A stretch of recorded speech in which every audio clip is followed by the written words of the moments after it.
What is the real cost of oil? Modern society has energy as its foundation. Energy for industry, transportation, heat, and the electrical needs of a technology-hungry culture. Energy is derived from a number of sources. Oil, coal, and nuclear materials are consumed to produce it. Wind and hydroelectric power capture the energy of nature in motion.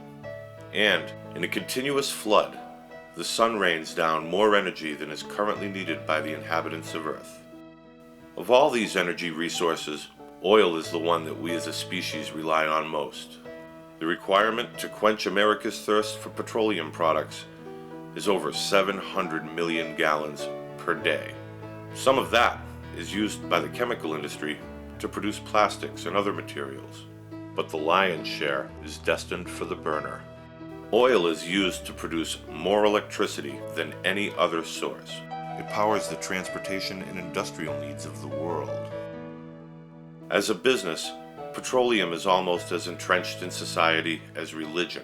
National economies succeed or fail based on their access to oil. Oil is also toxic to human and other life.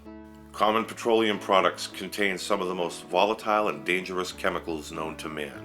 You combine that with the fact that there are massive amounts of the material being transported around us at all times, and disaster seems inevitable. Along the eastern seaboard of the U.S., oil is commonly moved in barges, towed by large tugboats. These barges are mammoth constructions, stretching as long as a 40-story building is tall. Behemoths that can carry up to 5 million gallons of product. When burdened like that, the barge can extend between 30 and 40 feet beneath the surface of the water. The afternoon of April 27, 2003, was clear in Buzzards Bay. Light winds from the southwest ruffled the surface of the sea as one of Buzzard Transport Corporation's barges, the 120, accompanied by a 3,900 horsepower tug named Evening Tide, was steaming its way up the New England coast. The 28-year-old barge was 376 feet long and 78 feet wide. When fully loaded, the 120 needed at least 32 feet of ocean depth to safely float and maneuver. It had emerged from the crowded waterway around Long Island, New York, and into the waters off the state of Rhode Island. B-120 was carrying just over 4 million gallons of an oil product known as Bunker C, or fuel oil number 6. The oil was destined for an electrical power plant in Sandwich, Massachusetts. The plant is operated by the Mirant Corporation and generates power for the electrical needs of Cape Cod. Barges that unload at the plant do so right on the banks of the Cape Cod Canal. Besides the transit of the canal, all that lay ahead of the Evening Tide and 120 on this quiet Sunday afternoon was the wide expanse of Buzzards Bay. The risks and hazards of the bay are well known to shipping operators because of the usefulness of the Cape Cod Canal. Captain Tom Bushy, commanding officer of the training ship Enterprise, at Massachusetts Maritime Academy, has Buzzards Bay as his home port. Well, Buzzards Bay is a interesting form of navigation in the fact that, it appears to be wide open water like any other bay, but it has a significant number of shoal spots and shallow water. And unfortunately, it's a very rocky bottom. So as we say in our world, it's a very unforgiving waterway. In other words, if you make a mistake, usually it's a pretty catastrophic mistake because you tend to run into rocks and boulders and they tend to cause damage to your bottom. It so happened that mistakes would be made on the afternoon of the 27th. The details of the incident are as yet unknown to the public due to a federal criminal investigation that was launched to look into the event. It seems that the evening tide in the B-120 veered out of the marked navigational channels and perhaps struck the notorious Wildcat Shoal off Westport, Massachusetts. Captain Mary Landry of the Coast Guard's Marine Safety Office explains. But apparently the buoy, they took the buoy on the wrong side and they grounded. Now, they did not feel that grounding. Somebody heard something, but they did not necessarily feel that grounding. So they did not realize they had grounded that tug.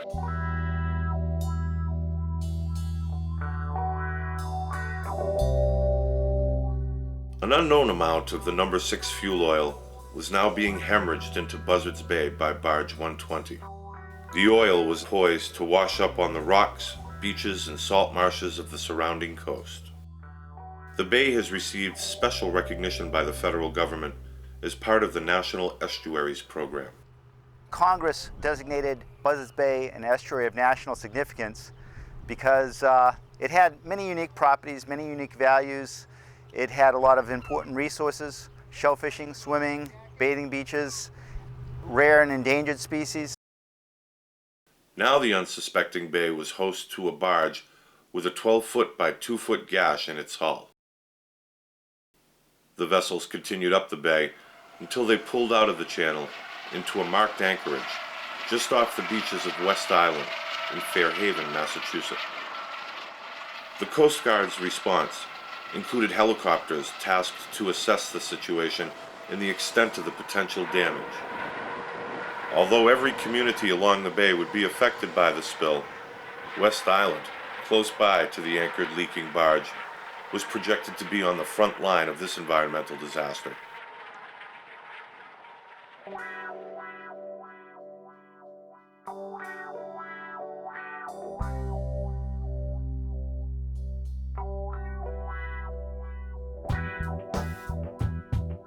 West Island is largely a summer destination. It's a prime location for shell fishing, swimming, and boating. The public beach on the island and its position in the middle of the bay make it a refuge from the heat of summer. Islanders are familiar with the sight of low-slung oil barges making their way to the Cape Cod Canal. They should be. More than 1,200 of the vessels make the trip each year. But as the sun went down on this spring evening, little did the Islanders realize that they would never look at the parade of barges in quite the same way. It first impacted Wilbur's Point, Angelica, and Black Rock, and then proceeded to turn the corner of Wilbur's Point and impact other areas. We thought at that time it was a major disaster, and we didn't know it was just a precursor of things to come in the following days. Approximately 48 hours later, we detected by flyover another sizable slick, a solid black patty of oil in the middle of Buzzards Bay, and with the wind direction and prevailing currents and tides, realized that we were going to be severely impacted. The first cleanup crews to reach the beaches confronted the cold winds of a lingering winter, buffeting miles of oil-soaked coastline. A company called Clean Harbors had been retained by Buzzard for the cleanup of accidents like this. The first line of defense was snare. It resembles nothing so much as a number of oversized cheerleading pom-poms attached to lengths of rope. The design of snare borrows from nature, modeled after seaweed, which is known to collect heavy sticky oil, such as the bunker C encountered here.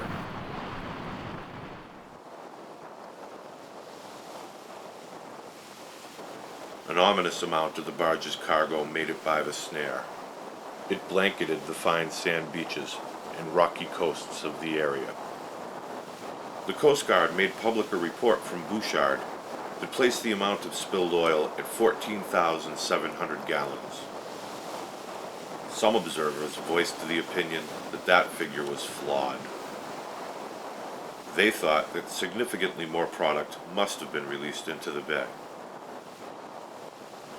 This watchtower, built 60 years ago to stand guard against America's enemies, now bore witness to a different type of conflict. The battle for the beaches of West Island. It would be a fight that would test the resolve and emotions of local people, as well as the mettle and skills of the cleanup workers, who often labored in bone-chilling, wind-driven fog. West Islanders found themselves besieged by an event that they had never really believed could happen.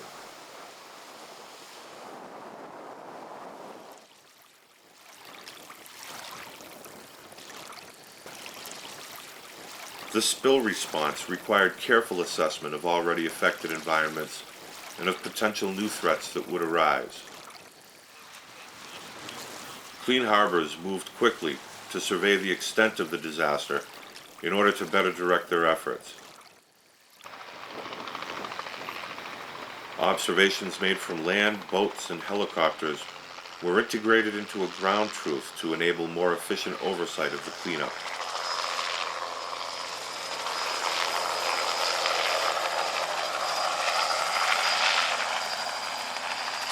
Concerned lobstermen raced to retrieve their gear from the waters, only to find it was already heavily coated with the foul-smelling fossil fuel.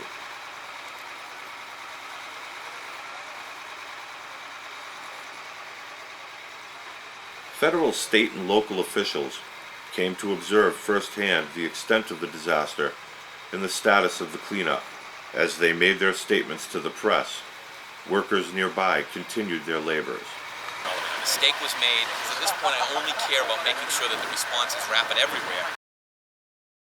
A meeting was hastily convened at the West Island Community Center for residents to voice their questions and concerns. Will our beaches be safe for our children and grandchildren to use this year? I was really surprised, and I must say at this point disappointed that there was so much oil in the water, and that 100 gallons of oil that I saw amongst a few rocks on Boston Street, because it was held in by the tide and the wind, wasn't going to stay there for very long. As soon as the tide and the wind changed, it was going to go and pool up on half a mile of beach somewhere. So why, 4 days into the spill, why wasn't, although there were plenty of people, why wasn't there more equipment? We're all a little bit skeptical. We're all very confused. We're getting very, very conflicting information. I walked down to the beach and all I could smell was oil. It was so obnoxious the first day I had to keep my windows closed. I was sad. I cried. The first initial reports of the figures of oil that were released into Buzzard's Bay, which as we all know is an ecologically very sensitive system, were frightening to me, but I had no idea what was going to follow.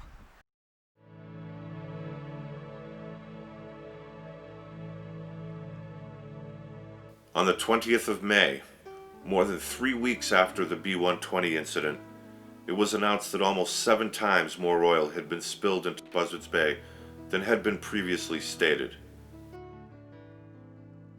Immediately, this news was greeted with outrage and accusations of a cover-up by Buzzard.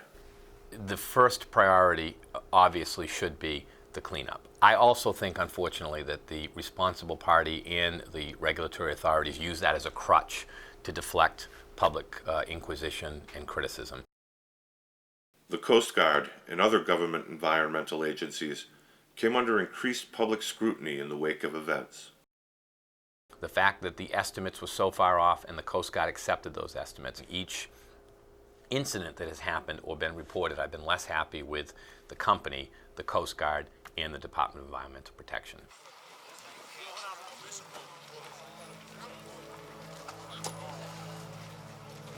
After the true size of the spill became apparent, the cleanup extended to new levels, as more and more workers were committed to the effort. At its largest, The operation deployed almost 1,000 workers and volunteers to Buzzards Bay's coastline. In light of the large number of participants, as well as the inherently dangerous nature of the cleanup sites, officials found it necessary to put areas off limits to the public. People long accustomed to the simple pleasures of visiting the beaches found themselves excluded. For the first time in memory, the public lands at West Island were closed.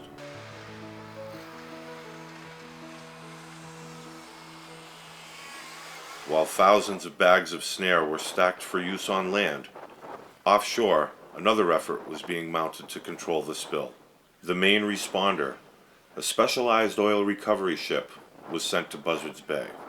The vessel is designed to gather floating oil at sea before it washes ashore. It does this by using smaller boats it carries to spread floating booms used to corral the petroleum, allowing the mothership to pump it into interior tanks for disposal. Unfortunately, the nature of Buzzards Bay, combined with the viscous composition of fuel oil number 6, made this system ineffective. Less than 4,000 gallons were recovered this way. Buzzard Barge 120 had a significant cargo of bunker C. A last pass in the refining process, when all the light ends like gasolines and kerosenes have been cracked out of the crude oil, the fuel that's left over is a heavy, high viscosity liquid, basically a dirty cargo to carry. It leaves your tanks very dirty, requiring a significant quantity of work to clean it up. Nowhere would require more work on this particular cleanup than a place called Hoppe's Landing. It lies along the bridge that leads from the mainland to West Island and is home to a marina that serves commercial fishermen. The oil washed in thick and heavy here. It entirely coated the rocky shore. Everything from the smallest pebble to multi-ton boulder was completely covered by the noxious petroleum mixture.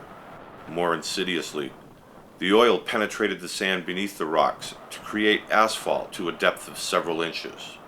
The cleanup workers assigned to this location labored valiantly to remove the bunker C from the landscape. They understood that their backbreaking efforts had meaning. Pull yourself in environment to us right about here. That's right. Saving Mother Earth. Unfortunately, their best efforts to save Mother Earth with conventional methods wouldn't be enough for this beach. Hand scrubbing every rock would be a job they were simply not up to. And all the surface cleaning in the world would do nothing about the layer of new roadway that the spill had created beneath the shoreline. Something more drastic would be necessary. A novel, largely untested approach was tried.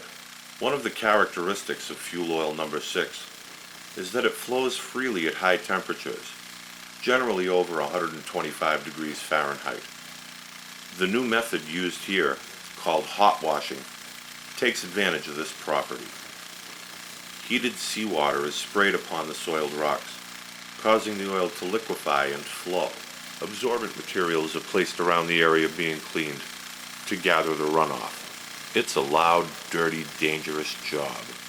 The heavy hoses and spray heads have to be handled by workers balanced on the uneven, newly slickened rocks.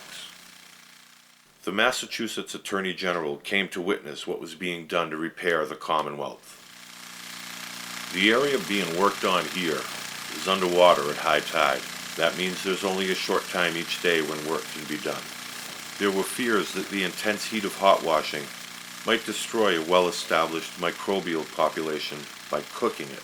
A complicated food chain is based upon them, and no one wanted to see what would happen if they were wiped out. In the end, it was decided that to save this beach, it would first have to be destroyed. Earth movers were brought in to strip away the entire stretch of coastline. Everything that had been touched by the oil was hauled away to a federally approved landfill. The beach was reconstructed with clean sand and rocks in an attempt to exactly replicate what had existed before the spill.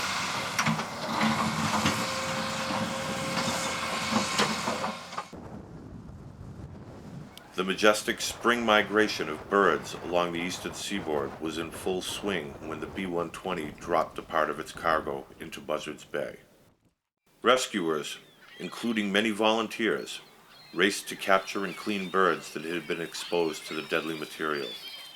There was a significant death toll to the birds. Right now the bird count stands at over 460 birds died from this. In the case of the roseate tern, more than half the North American breeding population is right here in Buzzard's Bay.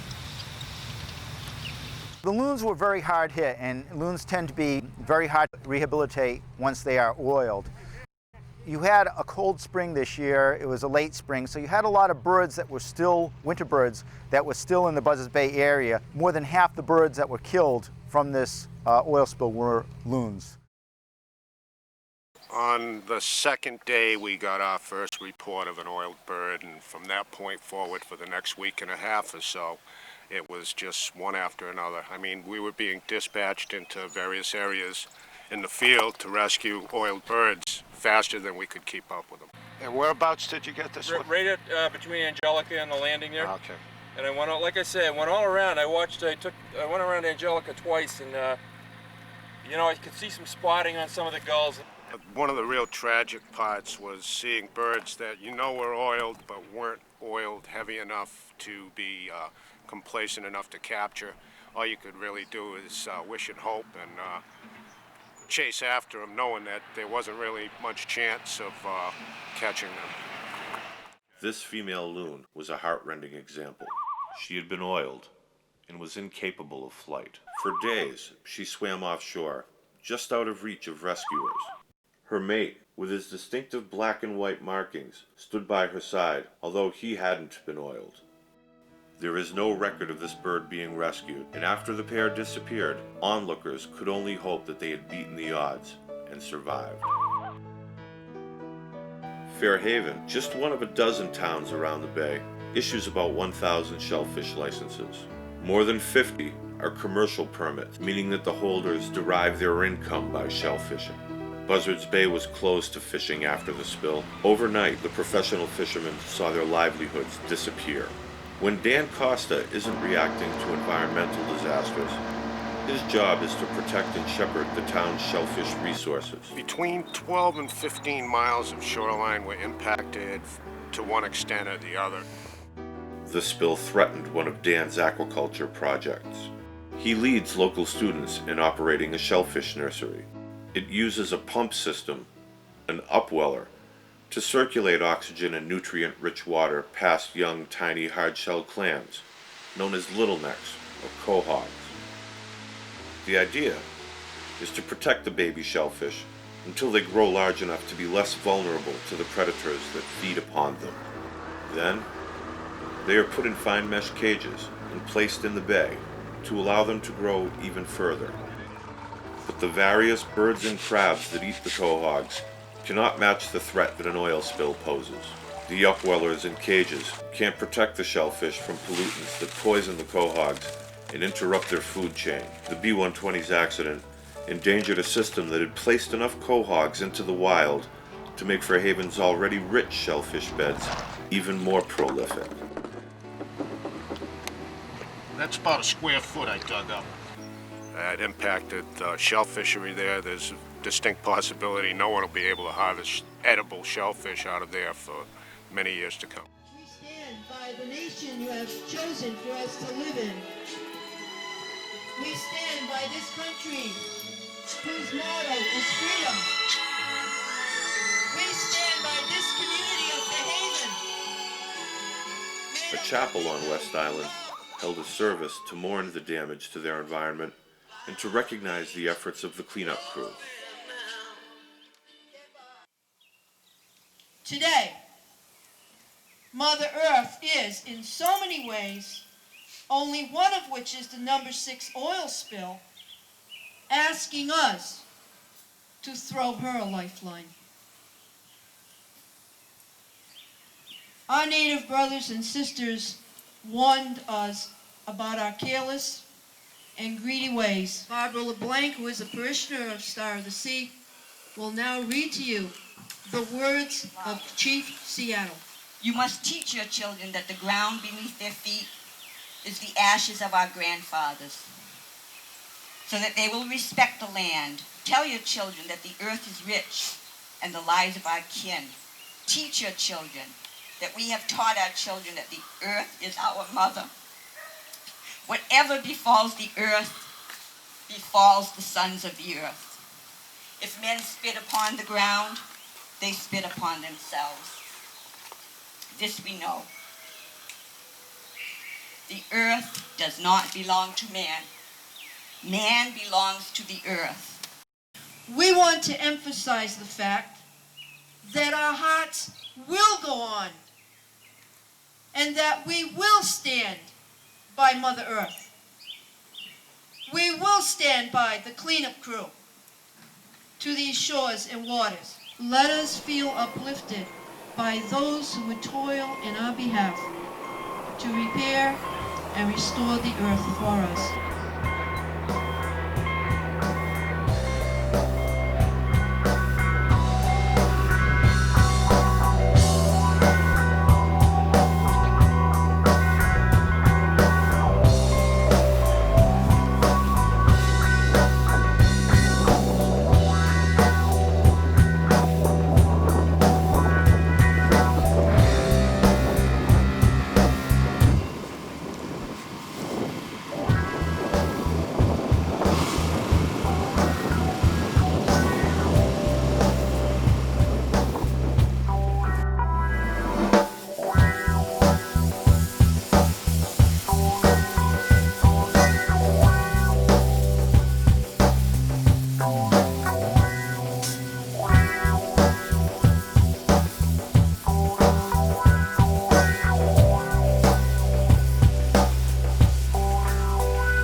The media descended on the New Bedford Whaling Museum for a series of meetings held to analyze the spill.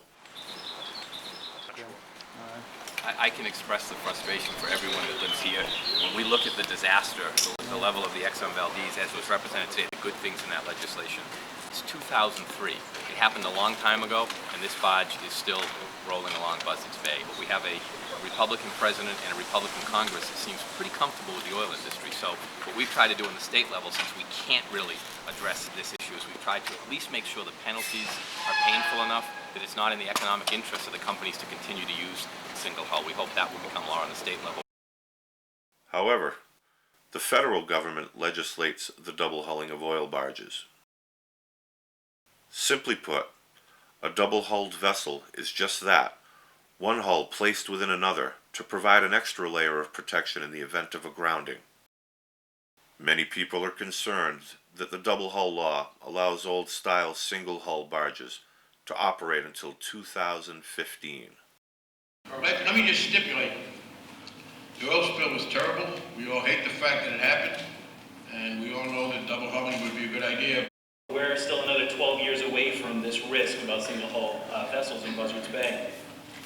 On this issue, Congress Congress really needs to look at what is happening in Europe right now, with Spain and Italy banning single-hull barges after the breakup of the Prestige barge last year. One thing that this is really going to create is a redistribution of European vessels. With the current double hull schedule in the United States, we run the risk of being one of the safe havens in the world where these single hulls can operate until 2015, if the rest of the world indeed starts looking at this and saying, we don't want double hulls in our country. If we get any indication that as a result of Europe cracking down on banning the single hulls, we start getting that, I'm a great supporter of immigration, but when we talked about people coming, we didn't mean single hull boats. That's not covered. That's not on the Statue of Liberty's plaque. So we are serving notice on the waterways operators and others that if that happens, they're going to have a very angry group of people. Jennifer Carpenter, Senior Vice President of the American Waterways Operators. We are the National Trade Association for the tugboat, towboat, barge industry. And on behalf of AWO, I want to express to you, Congressman, and to each of you in this room, AWO's commitment to working with Congress, to working with the Coast Guard, and to working with the citizens of Massachusetts to learn the lessons of this spill and do everything in our power to ensure that such a thing never happens again. Excuse me. The U.S. tank barge industry is moving as fast as we can to make the transition to a double hull fleet. 67% of the tank barge fleet is double hull today. 16% is pure single hull. We are working as fast as we can. I think it was 67%, Jennifer, is that right? Correct. The U.S. tank barge fleet overall, inland and coastal. Right. My point is, what does it look like in our neighborhood? Bouchard, about 14% of it. Bouchard is 14%? 14%. Now, I know, Congressman, that you invited Bouchard to attend this particular forum. Is there somebody from Bouchard here today? We were told that because of the pending criminal investigation, they wouldn't come. I find far more often than not, the corporate decision maker or their lobbyist who's manipulating public policy is concerned with only one thing, and it's the bottom line, and almost always it violates the public interest if we are not diligent and even vigilant in watching this and keeping the public spotlight on the issue and on the party that in a sense is aggrieving us. The fact that we even allow a responsible party to do anything other than sit in the corner, I've said this before and I mean it sincerely, although perhaps these words trivialize it, the responsible party to me should sit in the corner and take their punishment like a school child does, and they should be sent the bill for making a mess, nothing else. That bill was growing. By the fall of 2003, the cost of the cleanup had exceeded $40 million and was still increasing. When the price to clean up each gallon of oil is over $400, we ought to ask some hard questions. Are we adequately prepared to respond to events like these? Should we be so dependent on a resource that can so easily get loose from our control? Can we continue to use oil in the way that we do in light of the political intrigue it causes, never mind global warming? Early on, concerns arose over the efficiency of the cleanup effort. When we doubled the workers and also getting down to this week here, we also brought in additional field reps to oversight the workers more carefully. In order to succeed at the response task, a disciplined and coordinated team effort would be necessary.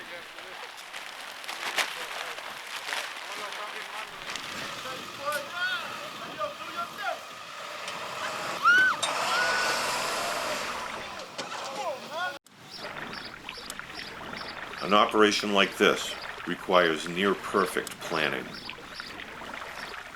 In the case of the causeway to West Island, the plan proved inadequate. The tidal current under the causeway routinely exceeds 4 knots. The booms that were used here are effective at up to 1 knot. Ironically, the booms that would have worked well here are manufactured less than 10 miles away.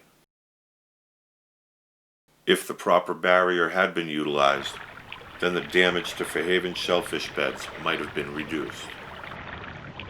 The people in charge of the design of oil spill response have to refine their plans to be more effective in each particular situation.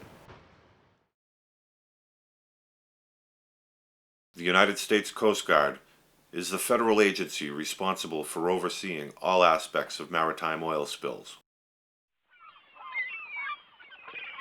They have a long, honorable tradition of being the men and women who go in harm's way to right disasters at sea.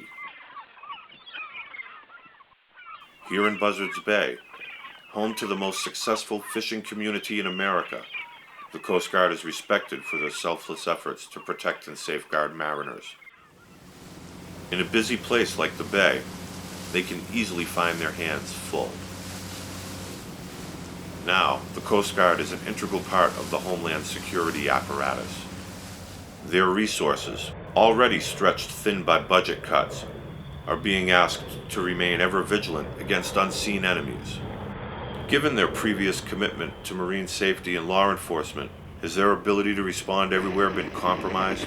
In Buzzards Bay, that's an important question. We've had containers break loose off Secana, Rhode Island, and then of course there was the North Cape down off Moonstone Beach in Rhode Island. But the point I'm raising is, at the western end of Buzzards Bay, we are exposed to the ocean. They can call it Rhode Island Sound, they can call it whatever they want. We can go from here to Africa and get swells. We're exposed to the ocean, and it's where you get the heavy weather, and this is where crap can happen. The mouth of Buzzards Bay is a place of tricky currents and often unpredictable winds and seas. A chain of submerged obstacles stretches like a gate across the entrance. The channel used to traverse this area is a daunting track for any pilot. These conditions belie the summer reality that millions come to the area to enjoy. Then, it's a place of warm waters and balmy subtropical breezes.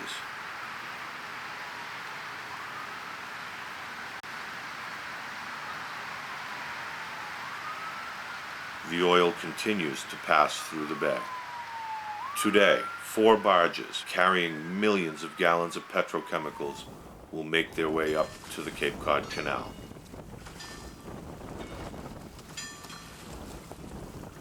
The risk is as real as it was on April 27th, 2003.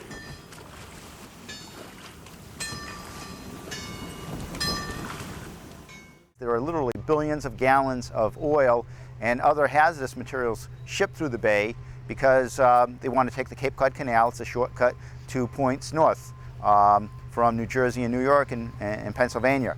So a lot of traffic, commercial traffic goes through the bay, and we always recognize that there was a risk of spills. There are those who suggest more fundamental changes to prevent accidents like these. I know that at some point we are going to have to divest ourselves from environmentally polluting fossil fuels, and that point is not too far away. Other countries are ahead of us in this respect in Europe, and we are continuing to go the old road, and it's a road that leads to nowhere. But it shouldn't have happened. These people have had a million accidents, and you know what?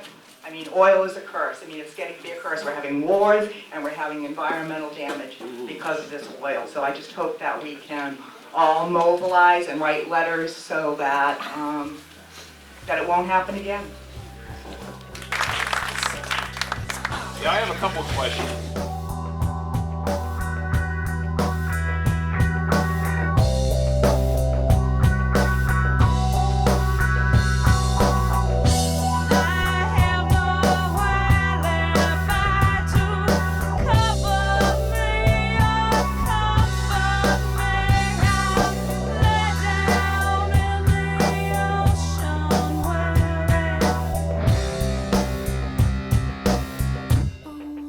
Helps to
My dream would be not to see another single hull barge going through Buzzards Bay carrying a deadly cargo like this one had.